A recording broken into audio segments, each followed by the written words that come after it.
ایک عراقی کا واقعہ سنیں، کہتا ہے مولا حسین کی مشی شروع ہوئی 40 امام حسین، تو کہتا ہے ایک جوان تھا، بڑا بہرا روی میں تھا، اسے میں نے کہا ہم شیعوں کی مشی ہے، کربلا جا رہے ہیں، چل۔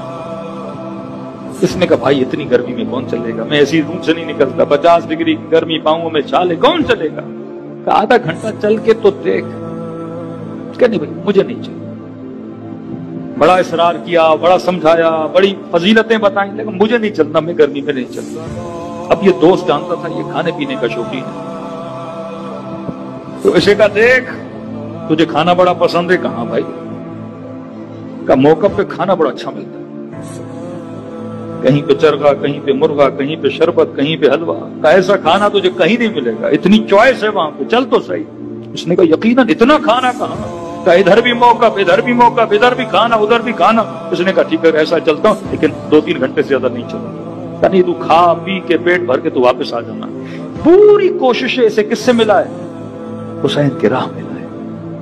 آپ اس کو پانی میں اتارو، تیرنا اسے حسین سکھا دیں۔ آپ صرف اس جماع کو، ان نسلوں کو فرش عذاب پہ لاؤ۔ پھر دیکھو امام حسین یہ شیعت کیسے بڑھی، اسی طرح ہاتھ ملاتے گئے، مجمع بڑھتا گیا۔ کہ اس کو لایا، کبھی اس موقف سے کباب کھائے، کبھی اس موقف سے کھائے، کبھی اس موقف سے کھائے، کبھی ایک شربت پیے، کبھی دوسرا شربت پیے، کبھی یہاں تو بڑے مزے ہیں۔ کہ آیا تھا 2 گھنٹے کے لیے، لیکن شام ہو گئی، رات ہو گئی۔ کبھی رات کا کھانا کا فلاں موقف میں چلتے وہاں بڑا اچھا ملتا ہے، اور اس کو اسی موقف میں لے گیا۔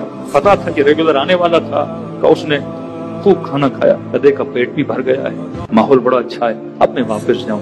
پھر صبح ہو، گرمی بہت ہے، اس نے کہا دیکھ اتنا سفر کیا ہے، تو رات بھی رک جا، موقف میں ایسی چل رہا ہے، کس گرمی میں جاؤ گے اب سے، صبح میں چھوڑ کر نہیں مجھے جانا ہے۔ کہ دیکھ اس موقع پہ ناشتہ بڑا اچھا ملتا ہے، کہ اگر ناشتہ اچھا ہے تو میں رک جاتا ہوں۔ یہ رک گیا وہاں پہ، کہ ٹھنڈی ہوا، موقف ٹھنڈا، کمبل ومبل اوڑھ کے یہ سو گیا۔ یہ جو آیا تھا، کہتے آدھی رات کو میرے کانوں میں آواز آئی اٹھو اٹھو۔ آنکھ کھلی، مجھے کیوں اٹھایا جا رہا ہے، کیا ہوا؟ کہ جلدی اٹھو، موقف میں امام حسین آنے والے۔ ابا عبداللہ حسین کہتے فوراً اٹھ کے بیٹھا، میں نے دیکھا امام حسین تشریف فرما ہوئے، ساتھ میں حضرت عباس علمدار ہیں۔ کہ یہ تھکے ہوئے ٹوٹے ہوئے زائر جو سو رہے تھے، کچھ کو ہوش ہی نہیں تھا تھکاوٹ کی وجہ سے۔ کہ میں نے دیکھا امام حسین ایک ایک کے چہرے سے کمبل ہٹاتے ہیں اور کہتے ہیں عباس اس کا نام بھی لکھو، یہ میری کربلا آیا تھا۔ کہتے کسی کی چادر ہٹاتے ہیں، اس کا نام بھی لکھو، اس کا نام بھی لکھو، لکھتے گئے۔ کہتا میں شرم سے ڈوب رہا تھا کہ جب مجھ پہ پہنچیں گے تو میں کیا کہوں گا، میں کھانا کھانے آیا تھا۔ کہتے بڑی کوشش کی کہ ابا عبداللہ الحسین کی نگاہ مجھ پہ نہ پڑے، لیکن بالآخر مجھ تک پہنچ گئے اور مسکرا کر مجھے دیکھا۔ میں نے سر جھکا کر کہا کہ ابا عبداللہ میں چلنے نہیں آیا تھا یہاں، میں کھانے آیا تھا، تو میں جانتا ہوں میرا نام تو لکھا نہیں جائے گا۔ کہ مسکرا کر مجھے دیکھا اور کہا عباس اس کا نام بھی لکھو، آیا تو تھا۔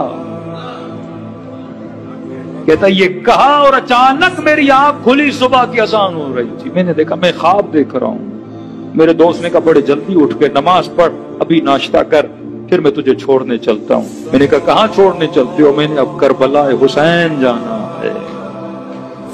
کہ خرید لیا تیرے مولا نے مجھے، یہ نہیں دیکھتے تو کیا کرنے گیا تھا، بس اس راہ پہ چلتے ہو، تیرا نام اپنی فہرست میں لکھ دیتے ہیں۔ تبھی فرما یہ خود مجلس رزق ہے، گریا رزق ہے، ماتم رزق ہے۔ یہ ہر کسی کو نہیں ملتا، یہ اسے ملتا ہے جسے وہ چاہتے ہیں بلایا جائے۔